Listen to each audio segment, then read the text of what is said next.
Bienvenue sur le stand de la ville à Haut-Jardin. Cette année, le thème c'est comment faire des économies d'eau.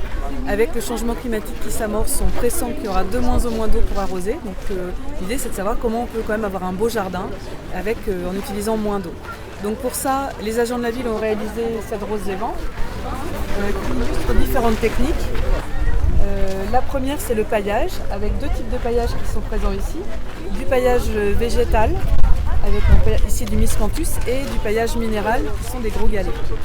Donc l'objectif du paillage, c'est d'éviter que la terre ne sèche et de lui garder un bon niveau d'humidité.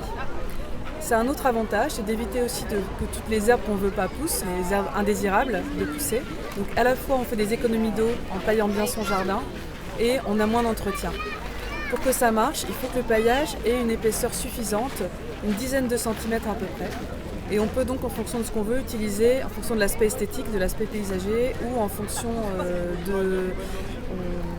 des plantes qu'on y met, utiliser différents types de paillage, de l'endroit où on est. Là, on est sur un paillage en miscanthus, qui donne un peu comme de la paillette de lin également, qui donne un aspect très blanc.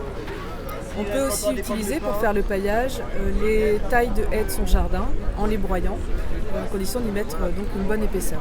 À part le paillage, on a aussi utilisé ici des plantes peu gourmandes en eau, que ce soit des sauges.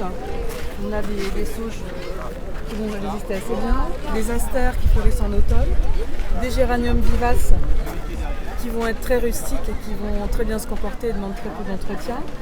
Bien sûr, les graminées, elles n'ont pas de problème pour supporter la sécheresse et d'avoir assez peu d'eau. Donc les graminées, c'est des bonnes plantes pour des jardins secs. On a également des plantes plus méditerranéennes, des thym. Le thym, c'est tout ce qui est végétation un peu méditerranéenne, ça va bien tenir dans les jardins. On a du gazon d'Espagne, sur ces petites boules blanches. Et puis ici, on a toute une famille de sédum, de plantes grasses et de sédum. Ça va faire des couvre-sols et vraiment, il n'y a aucun besoin d'arrosage en eau. Donc on est sur des choses qui sont vraiment très rustiques. Et toutes les plantes qui sont là, elles seront réinstallées, elles sont là pour la journée, mais elles seront réinstallées ensuite dans les massifs de la ville, pour regarnir les massifs de la ville, place Colbert, peut-être les patios de l'espace Marc Sangnier.